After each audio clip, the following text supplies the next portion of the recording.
Billy Club. We were all talking a little bit, got a little late start here. Usually a few more people join us. That's kind of like the trigger to get going. We were having a conversation about positive thinking and the placebo effect, which I find a very intriguing concept. It's people, well, they say it was found around World War I during the war. There's these famous stories of nurses running out of morphine and giving people coming off the battlefield saline or basically salt water instead of morphine, and soldiers believing that they were healed. The pain would go away. There is argument that a lot of these guys also had a euphoria because they were leaving the battlefield. That was also part of them feeling better. But today, anytime that there's a drug study, they'll do a placebo test and they test the real drug against the placebo. And if the placebo is healing like 3% of the participants and the drug is only healing 3%, it means it's doing just as good as a fake drug, a piece of sugar, basically, the placebo. And if let's say the placebo fixes 3 people and the new drug fixes 20% of the people, then wow, that's an effective drug. But they test it against the placebo. It's really an interesting study on mindset and positive thinking, like actually healing yourself. And I was curious if you guys believe in. I mean, it's a real thing. So I would say you'd probably Believe it. have to I believe believe it. it. Yeah. But if you accept it and get into like positive thinking, it can affect you. You just see the difference. I mean, you see the difference in folks that are not positive thinkers and ones that are. I'm not necessarily the guy that wakes up and I clap my hands and life is great, but from the moment I wake up, Ron, you've talked about in the beginning, I remember, but there's some self-talk that starts the day. But then I just, I never thought of it really as a marching band, but I really guess it is. But I just gradually get even more fired up. And when I'm not even feeling well, whether it's dealing with, and this is minor compared to, more serious illnesses, but whether I don't feel well or not, I'm like, let's go. You feel good, plow through it. Everything's okay. Let's have a great day. And that's just some of the positive thinking, self-talk that just gets me moving forward, where I see other people that are just like, oh my God, I feel so bad. Like, this is just not good. So in a small way, just small illnesses and not feeling well, I've seen, significant positive impact by just having, the right mindset. So. Yeah, I totally agree with that. And I was just thinking as you were talking that, you explain what the placebo effect is. And there's other things, I guess, relative to that. Like, for instance, let's just think of supplements, right? People take supplements, and if you've seen studies, read studies, that sometimes you take these supplements, they go right through you, so they're really not having an effect on you. But if you believe they're having an effect on you, then they have a good effect on you. So, for instance, like I take supplements, right? And I've been sick once, aside from COVID, like in 7 or 8 years. I don't believe I'm getting sick. I just don't believe I'm getting sick. And so if I even feel the slightest thing coming on, I'm like, I take supplements. I'm not getting sick. And I really don't get sick. So it's that mindset thing you're talking about. And I was thinking about caffeine, for instance. Like I drink decaf, but I believe, like, I have my coffee, I'm good, right?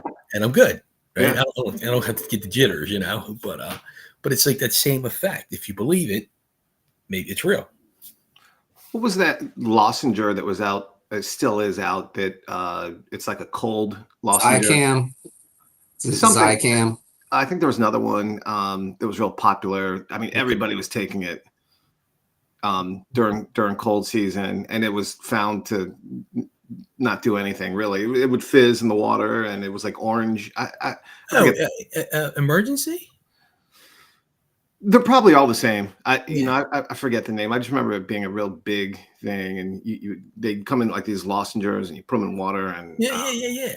I'll remember it by tomorrow. I know for me, like, actually, when I'm sick, my placebo, whether it's real or not, is I chug gallons of water. Like, and I believe that I'm flushing it out of my system. And I believe it may be partially true. But I believe that I'm healing, like, and I seem to get better faster than a lot of people I know, just because, I mean, I chug, I'll have just a pitcher of water and drink, and I feel like it's cleansing my body and I'm peeing it out. Speaking of water, I got two in front of me right now. my son, my senior in high school, he got mono. First he had strep throat. He got strep throat again during Thanksgiving. Then Christmas Eve, he gets mono. His coach, who's also like his history teacher, his coach in high school, says, hears that he has mono or something. And he's like, yeah, you just, like, when I was in high school, I just drank just orange juice, glass after orange juice. And he's like, and I really didn't feel any of the effects of it. And so that is literally what my son did, is he convinced himself if he was drinking this orange juice every day, all throughout the day, everything was good. And he was hurting. I know he's hurting, but he's like, I feel good. So I don't know, on a small scale, it's just interesting how you can convince yourself, or I just think it's very similar, like what you're saying about the placebo effect. He believed that was what was going to work, and it was working. I mean, there's layers, right? There's like having a vision and believing you can do something.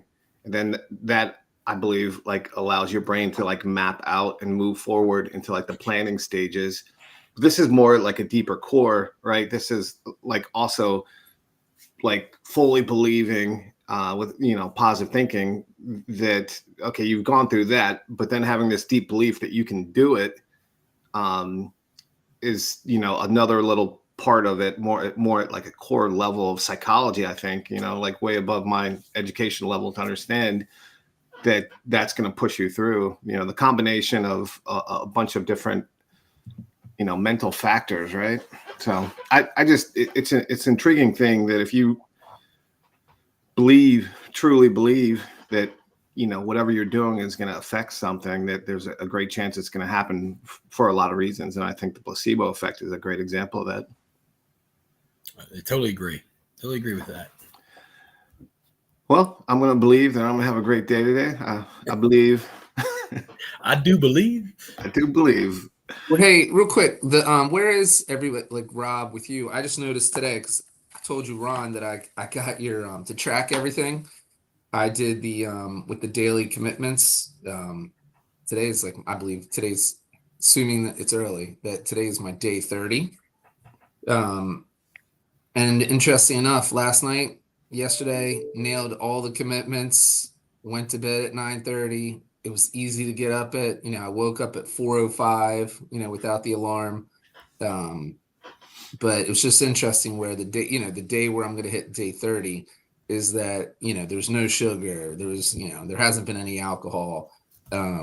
Everything went as planned. And it seems like it almost took, for me, it took like 30 days to nail everything, versus each day leading up to this, I've been really close, but it's either been the sugar or not the bedtime.